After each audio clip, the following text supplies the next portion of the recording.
Hi, writers. Ready to participate in the happiness increasing activity of writing about gratitude? Gratitude has been linked to up to a 25% increase in our happiness. That's a lot.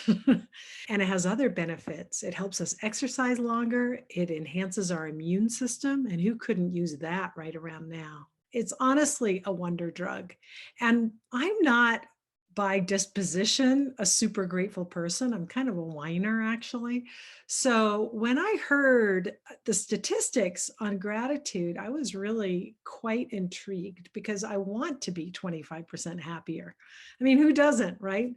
So here's a freebie. And it's really not about having a high literary bar. God knows we don't need to be laying critical trips on ourselves while we're trying to induce gratitude. What I ask my gratitude writing students to do, however, because this makes gratitude work better, this makes it more powerful as a happiness producer, is to get as detailed as possible. And happily, getting as detailed as possible also helps your writing. So I'm going to read you something I wrote about food, because food, gratitude, goes together like beans and cornbread, right? Here is a little something I wrote in class about. It starts with cilantro and it goes from there. But I will read it to you now, and hopefully it'll prompt you to write some really detailed food gratitude stuff yourself, which will, I imagine, I hope, and I expect will have an almost immediate effect on your happiness. Do it with a friend, do it with a spouse, do it with a child. It's really fun. Okay, here we go. It's on my screen, so I'm not at the moment grateful for having a working printer, so I'm going to read it right off my screen. In the morning, here's what I make myself: a blueberry and banana and dietary fiber shake into which I stuff an entire head of cilantro. Cilantro is, in fact, the main ingredient. Its astringent, hopeful flavor speaks to me of beaches and being a young rice and bean eating newspaper reporter in Costa Rica, which in fact I was, and not having the high level of lead in my body that I apparently got while sucking painted radiators in our old house in Scotland more than half a century ago. Wow. The doctor in Fort Collins said, "You have no traceable heavy metals in your blood except you have the lead level of an industrial worker or a farmer." "What does lead poisoning do?" I asked. "Reduces your IQ," he said. "Oh," I said. On the way home, I went to one of those mini mall make your own yogurt sundae places and covered the pistachio yogurt with sugar-free hot fudge sauce, which was doubtless 50% lead, and gummy bears, which are from, let's say, animal products, which are from farms, which is where apparently a lot of lead lives. Anyway, cilantro, the cure for all my ills, banisher of all lead. I looked up how much cilantro I should eat. "We'd suggest 2 tablespoons of cilantro pesto a week for 3 weeks," said the health food website. This is by no means an exact suggestion. I took that to mean eat a head of cilantro a day for 6 months. So I did, and it really tasted good.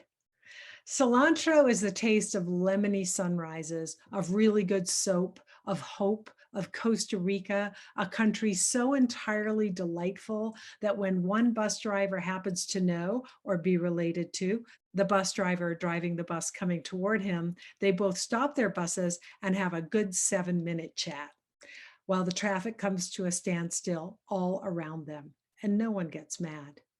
They're in Costa Rica.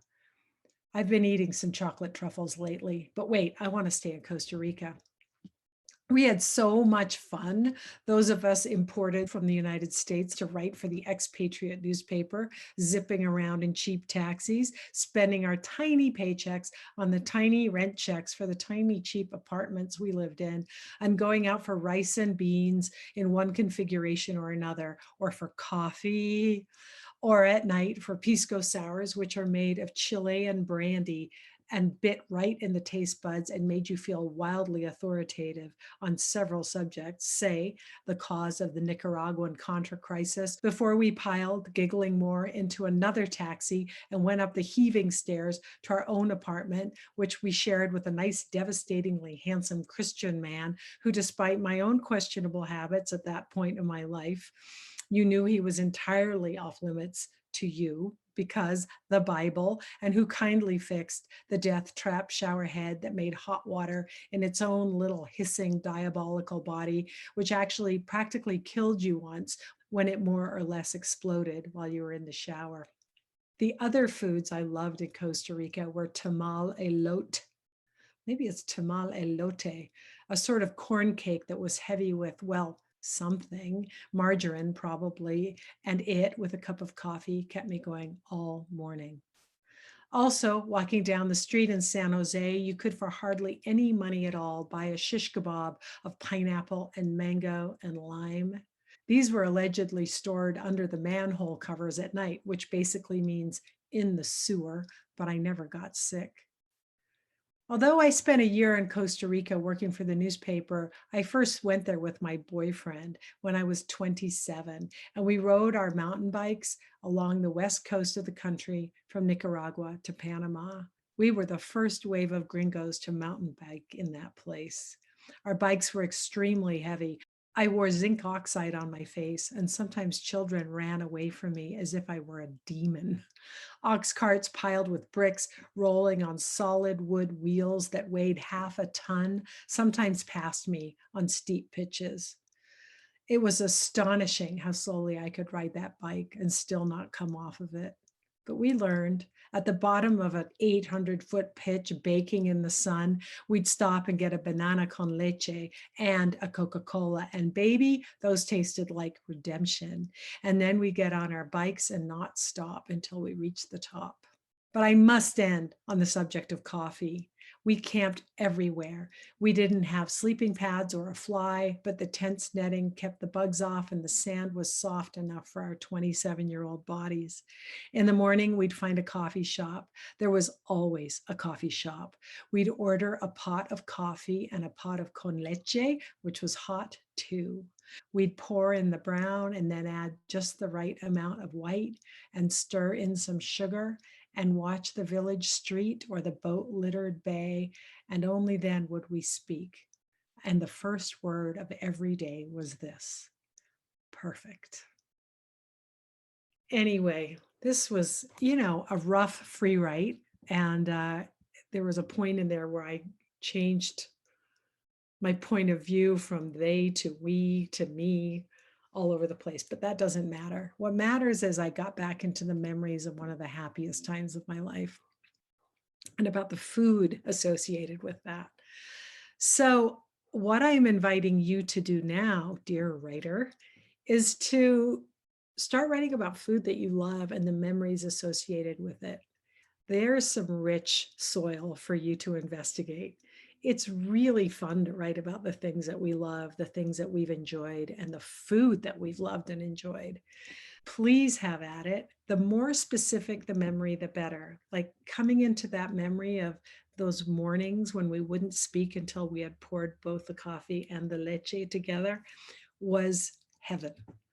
To just remember that. It made my life feel richer. It made my day better, at least by 25%, just like that. So go for it. Have fun. Don't care if you have punctuation errors or point of view errors or any kind of errors. Just go for the enjoyment. Let yourself have it and enhance your gratitude and your happiness. Thanks for coming today, and I hope you have a wonderful time.